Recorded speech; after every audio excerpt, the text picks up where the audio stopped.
programang ito ay rated SPG. Striktong patnubay at gabay ng magulang ang kailangan. Maaaring may masiselang tema, lengguwahe, karahasan, sexual, horror o droga na hindi angkop sa mga bata. Mga kaganapan sa Lilet Matias. Si Lilet Matias na labis na nasaktan sa alitan nilang magkapatid ni Eira ay nagdesisyong dumalo sa isang auction na pinangunahan ng kapatid na si Eira.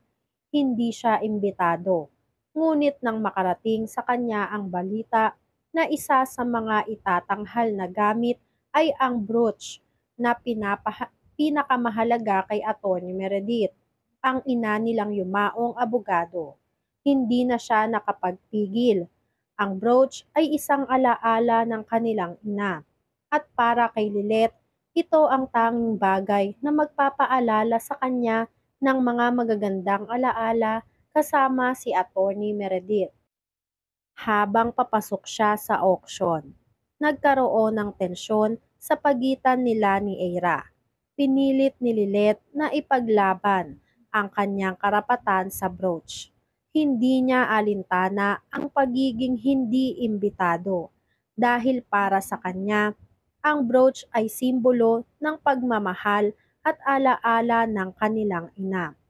Lilet na handang magbigay ng lahat ng mana na nararapat sa kanya ay naging matigas sa layunin na ang tanging bagay na nais niyang makuha ay ang brooch. Ngunit si Eira, na pilit ipinaglalaban ang kanyang karapatan sa lahat ng ari-arian, ay hindi pumayag. Sa likod ni Eira ay si Atty. Renan, na patuloy na nagpapalakas ng galit ng kanyang alaga laban kay Lilet. Si Atty. Renan na may pansariling interes kay Eira ay patuloy na pinapalakas ang manipulasyon. Pinaaalalahanan niya si Eira na huwag makinig kay Lilet at huwag na itong hayaang makialam sa kanila. Ayon kay Atty. Renan, kung bibigyan ng pansin si Lilet sa pagkakataong ito, magiging sunod-sunod na ang mga hihingin nito sa kanya, hindi lamang brooch, kundi iba pang ari-arian mula kay Atty. Meredith. Sinusulsulan ni Atty. Renan si Eira na palayasin si Lilet sa auction. Kahit na ito'y labag sa kalooban ni Eira dahil sa patuloy na impluwensya ni Atty. Renan. Pinaalis nga si Lilet at si Kurt sa event. Umalis silang luhaan. Bitin at sugatan ang puso ni Lilet.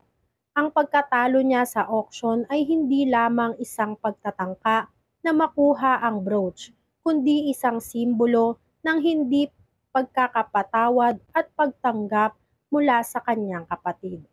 Dahil sa kabiguan, nagsimulang maglabas ng sama ng loob si Lilet sa kanyang tinang na si Ces, ang tita niyang palaging sumusuporta sa kanya. Sinisisi ni Lilet ang sarili niya. Iniisip na marahil ay hindi siya naging sapat na mabuting kapatid kay Eira. Ngunit si Tinang Ces ay hindi ito sumang-ayon. Ipinahayag ni Tinang Ces ang kanyang opinyon na si Atty. Renan ang may kagagawan ng lahat ng ito. Ayon sa kanya, sinasadya ni Atty. Renan na magsira ng relasyon ng magkapatid dahil alam niyang tutol si Lilet sa relasyon ng kanyang kapatid na si Eira kay Atty. Renan.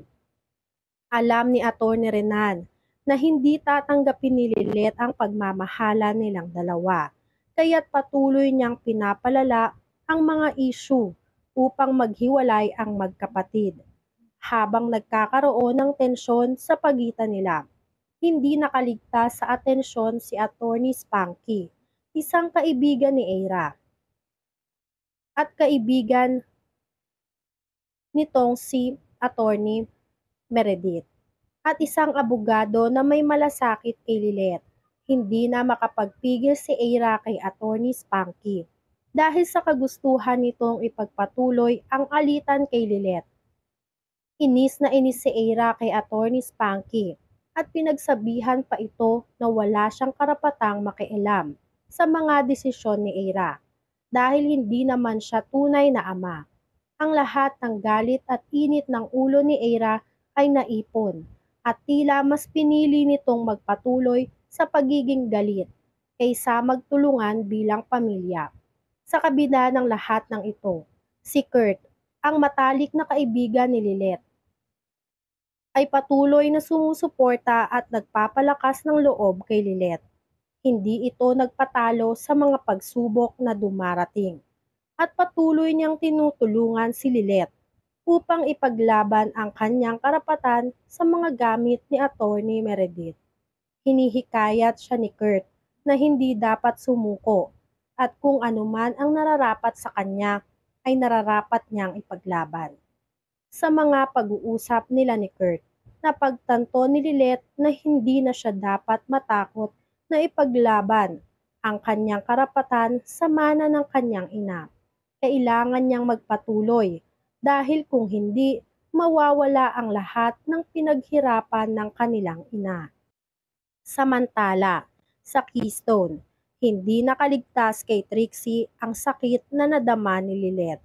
Dahil sa awa at malasakit sa kanilang relasyon, pinayuhan ni Trixie si Eira na sana'y huwag nilang patagilid ang kanilang alitan o patagalin ang kanilang alitan at huwag hayaang magwakas ang kanilang pamilya dahil lamang sa pera at mana.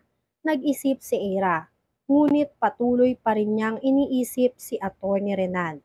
Pinipilit niyang pag-isipan kung ano ang tama para sa kanya at kung ano ang magiging epekto sa relasyon nila ni Attorney Renan. Lalo na't alam ni Eira na ang pagmamahal ni Attorney Renan ang nagbigay sa kanya ng lakas na magpatuloy sa kanyang desisyon. Matapos ang lahat ng pangyayaring ito, nagpasya si Lilith na magsampa ng reklamo laban kay Eira. Nagulat si Eira nang matanggap ang mga papeles ng reklamo mula kay Lilith at nagsimula siyang mag-isip kung ano ang ibig sabihin nito para sa kanilang pamilya. Sa mga oras ng tensyon, muling pinapalakas ni Attorney Renan ang galit ni Eira at ipinapakita niya na ang tunay na motibo ni Lilith ay ang pagkakaroon ng mana, hindi ang pagmamahal sa pamilya. Dahil sa mga pangyayaring ito, muling tumaas ang tensyon sa pagitan ng magkapatid. Ang galit ni Eira kay Lilith ay lalong tumindi at si Lilith ay patuloy na magsasangkot sa labang ito upang ipaglaban ang nararapat na mana mula sa kanilang ina. Ang mga susunod na kaganapan ay magdadala pa ng mas matinding alitan, pagdududa at pagbabago sa relasyon ng pamilya Matias. Patuloy na makikita natin kung paano ang kanilang mga desisyon ay maghuhubog sa kanilang mga buhay at magdadala ng mga bagong pagsubok na kailangang harapin ng bawat isa. Yan nga ang mga kaganapan at mga dapat nating abangan dito sa Lilith Matias. Kung gusto nyo pa ng mga ganitong klaseng video, ay mag-subscribe at i-like itong video na to. Maraming salamat po.